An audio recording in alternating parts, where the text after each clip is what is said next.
प्रकार में रासायनिक अभिक्रियाओं के प्रकार में हमने 4 प्रकार पढ़ लिए थे। पहला था संयोजन अभिक्रिया, दूसरा वियोजन अभिक्रिया, तीसरा प्रतिस्थापन और चौथा ऊष्माक्षेपी और ऊष्माशोषी अभिक्रिया।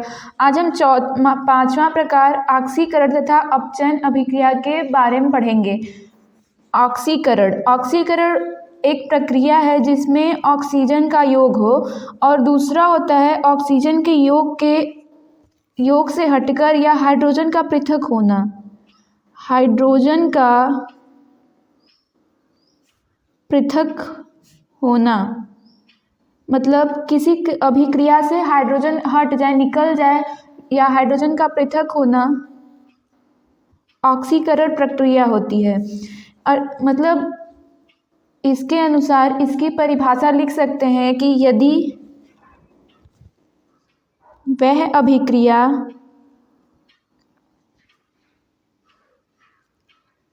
जिसमें इलेक्ट्रॉनों की कमी हो,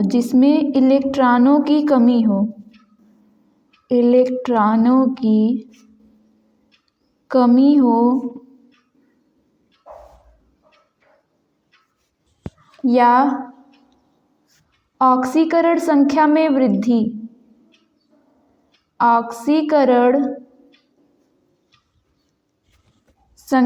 वृद्धि हो,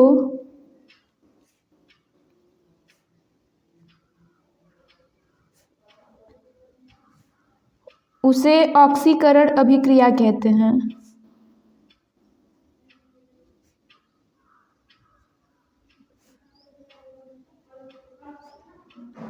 ऑक्सीकरण अभिक्रिया वह अभिक्रिया होती है जिसमें इलेक्ट्रॉनों की कमी हो जाए या ऑक्सीकरण संख्या में वृद्धि। ऑक्सीकरण संख्या तो पहले निकालने आना चाहिए। जैसे एक अभिक्रिया हम लेते हैं Zn plus CuSO4 copper sulphate, मिलकर बनाते हैं zinc sulphate ZnSO4 plus copper. ये एक प्रतिस्थापन अभिक्रिया, एकल प्रतिस्थापन अभिक्रिया है जहाँ जिंक कॉपर को प्रतिस्थापित करके उसकी जगह स्वयं बैठ जाता है, वो एक प्रतिस्थापन अभिक्रिया होती है। अब इसमें देखते हैं किसका ऑक्सीकरण हो रहा है और किसका अपचयन हो रहा है। इसमें अगर देखेंगे, इसको तोड़ेंगे हम तो इस पे कॉपर पे +2 और SO4 पे 2-। ऑक्सीकरण संख्या जब हम निकालते हैं तो पहले हम जो मुक्त अवस्था में रहते हैं, जो किसी के साथ अभिक्रिया नहीं करते, उनके पर हमेशा 0 होता है। मुक्त अवस्था में ऑक्सीकरण संख्या 0 होती है।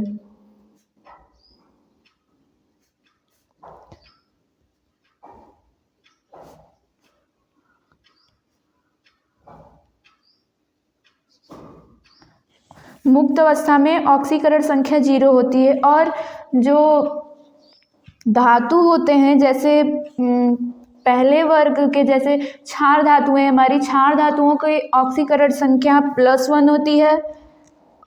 क्षार धातुएं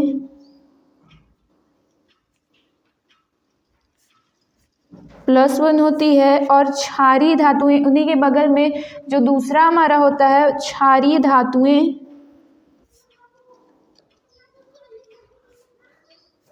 उनका +2 होता है। क्षार धातुएं मतलब हलीना की रब से फरियाद, hydrogen, lithium, sodium,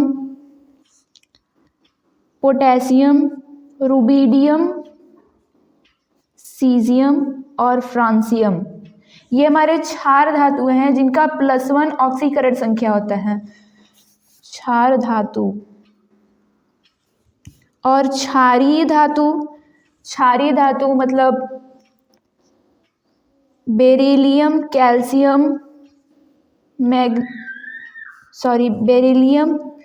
magnesium, calcium, strontium Sr, barium, इन सब का हमारा +2 होता है। अब इसमें हमें याद रखना होगा ZnCu ये जो डी ब्लॉक के तत्व हैं इनका भी +2 होता है। ये धातु होते हैं तो इनका +2 होता है, और कुछ चार्ज होते हैं उनके भी ऑक्सीकरण संख्याएं होती हैं, जैसे SO4 पे -2, SO4 पे -2 और NO3 पे -1। इसी प्रकार अन्य भी होते हैं। तो यहाँ पे हमारा जिंक की ऑक्सीकरण संख्या 0, कॉपर की यहाँ पे +2 आ जाएगी। ऑक्सीजन जो है पहले तो 17वें वर्ग का जो हमारा 17वें वर्ग के तत्व होते हैं फ्लोरीन, क्लोरीन, ब्रोमीन, आयोडीन, उनका माइनस होता है। फ्लोरीन, क्लोरीन, ब्रोमीन और आयोडीन का ऑक्सीकरण संख्या -1 होता है, और उसके पहले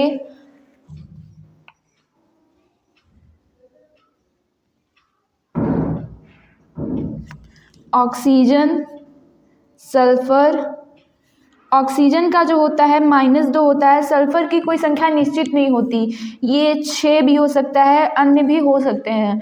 इसी प्रकार यहाँ पे ऑक्सीजन है तो ऑक्सीजन का ऑक्सीकरण संख्या पहले निकालने हैं। इसमें हमें सल्फर की ऑक्सीकरण संख्या निकालनी है। सल्फर की ऑक्सीकरण संख्या कैसे निकालेंगे? ऑक्सीकरण संख्या निकालना, इसका विस्तृत पाठन हम कक्षा 11 में करते हैं। 10वीं में हमें सिर्फ थोड़ा आना चाहिए कि ऑक्सीकारक तथा अपचायक किसे कहते हैं, उतना तक केवल। तो यहाँ पे ऑक्सीकरण संख्या निकालना, ऑक्सीकरण संख्या निकालना,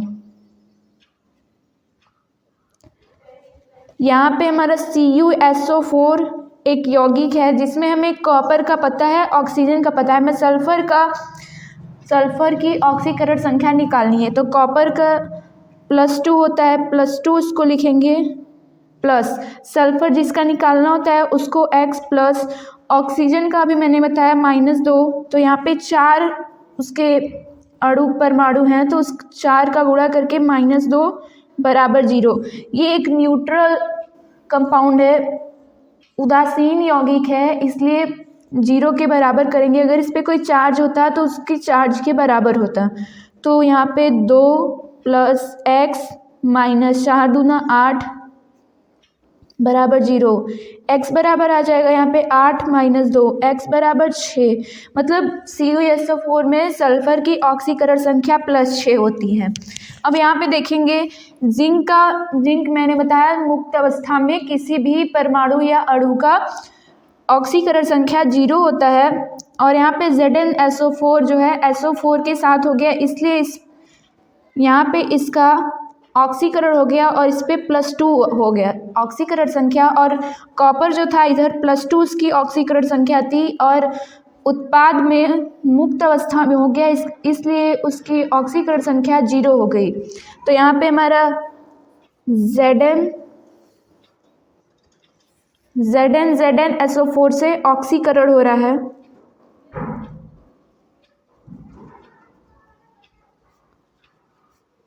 और CuSO4 का Cu में अपचयन हो रहा है। अभी अपचयन की परिभाषा पहले देखते हैं।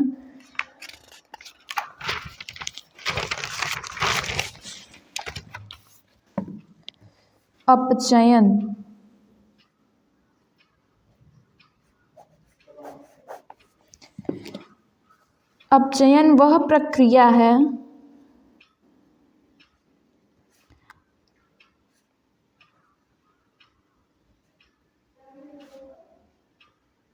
जिसमें ऑक्सीकरण का ठीक उल्टा होता है अपचयन। उसमें ऑक्सीकरण में ऑक्सीजन का योग होता है, इसमें ऑक्सीजन पृथक होते हैं। ऑक्सीजन का पृथक होना, ऑक्सीजन का पृथक होना, और ऑक्सीकरण में हाइड्रोजन का पृथक होना होता था, तो अपचयन में हाइड्रोजन का योग होना। हाइड्रोजन का योग होना, अतः इसकी हम जब परिभाषा लिखेंगे तो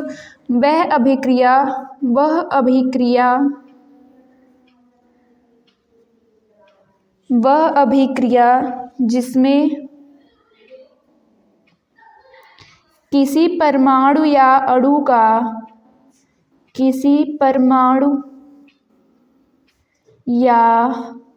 का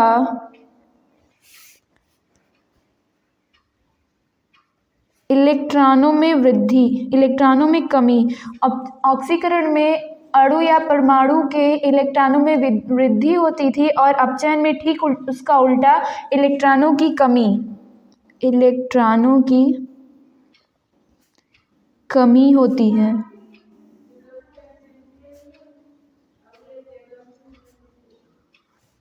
तथा अपचयन में ऑक्सीकरण संख्या में वृद्धि होती थी और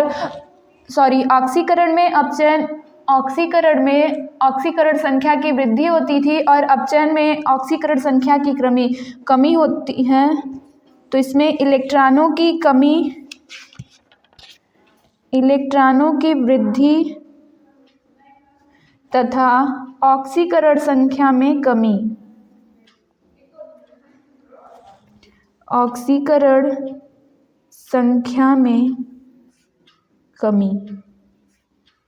होती है, उसे अपचयन अभिक्रिया कहते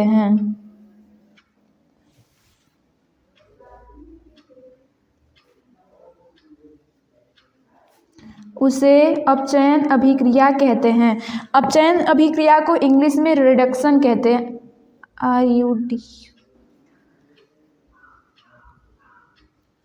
रिडक्शन। जैसे ऑक्सीकरण में, अभी मैं रिवाइज कर देती हूँ। ऑक्सीकरण में वह अभिक्रिया जिसमें किसी परमाणु या अणु के इलेक्ट्रॉनों में कमी होती है और ऑक्सीकरण संख्या में वृद्धि। इसका ठीक उल्टा अपचयन में वह अभिक्रिया जिसमें किसी परमाणु या अणु के इलेक्ट्रॉनों में तो वृद्धि होती है लेकिन ऑक्सीकरण संख्या में कमी हो जाती है, उसे अपचयन अभिक्रिया कहते हैं। इसमें भी वही जो हमने ऑक्सीकरण में उदाहरण लिया था, जैसे Zn प्लस CuSO4 बनाते हैं ZnSO4 zinc sulphate plus copper. इसमें यहाँ दिखा था कॉपर की ऑक्सीकरण संख्या +2 थी और यहाँ पे 0, मतलब ऑक्सीकरण संख्या यहाँ पे +2 था, +2 से कम होके ये 0 हो गया। ऑक्सीकरण संख्या में कमी हो गई, इसका मतलब कॉपर का अपचयन हो रहा है।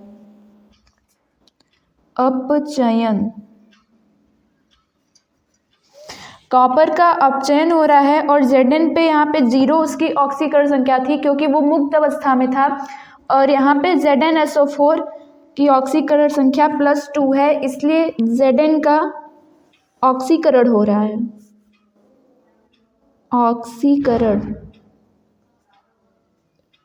Zn का जिंक का हमारा ऑक्सीकरण हो रहा है। अब यहाँ से ऑक्सीकरण या अपचयन, जिस परमाणु या अणु का ऑक्सीकरण होता है उसे हम अपचायक कहते हैं। अपचायक। या जिस परमाणु या अणु का अपचयन होता है उसे ऑक्सीकारक कहते हैं।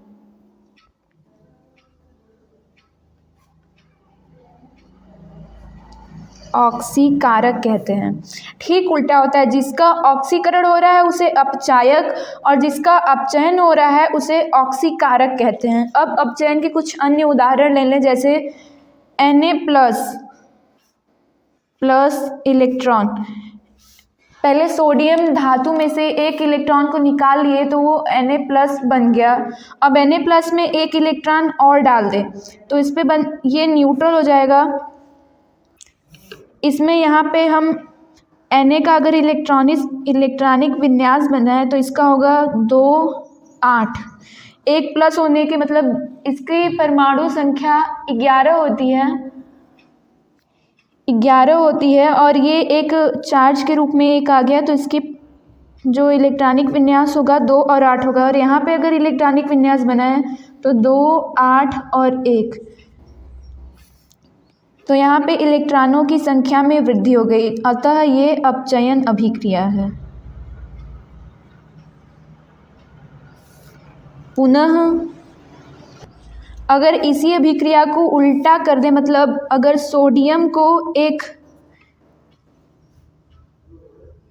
सोडियम में से एक इलेक्ट्रॉन को निकाल लें तो सोडियम Na पे प्लस और एक इलेक्ट्रॉन, ये सोडियम का इलेक्ट्रॉनिक विन्यास इधर 2, 8 और 1 था और इधर हो गया हमारा 2 और 8। इधर इसकी परमाणु संख्या 11 थी, इधर भी 11 होगी, लेकिन ये प्लस चार्ज आने के कारण इसका इलेक्ट्रॉन एक कम हो जाएगा, इसलिए इसका इलेक्ट्रॉनिक विन्यास 2, 8 होगा। इसलिए इलेक्ट्रॉनों की संख्या में कमी हो गई, तो ये ऑक्सीकरण अभिक्रिया है। ऑक्सीकरण अभिक्रिया। अब जैसे ऑक्सीकरण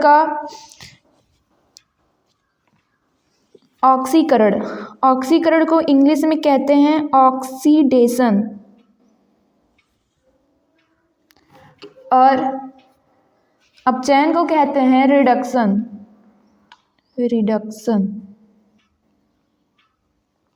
जैसे ये अभिक्रिया थी हमारी Zn plus CuSO4, ZnSO4 plus copper बनाता है।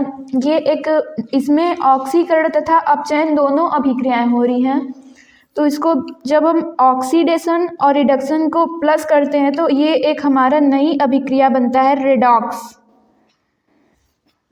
ये रिडक्शन का रेड और ऑक्सीडेशन का ऑक्स, रेडॉक्स अभिक्रिया।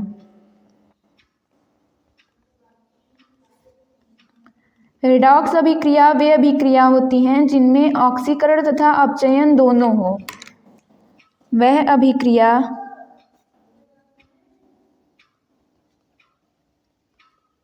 जिनमें ऑक्सीकरण तथा अपचयन दोनों हो।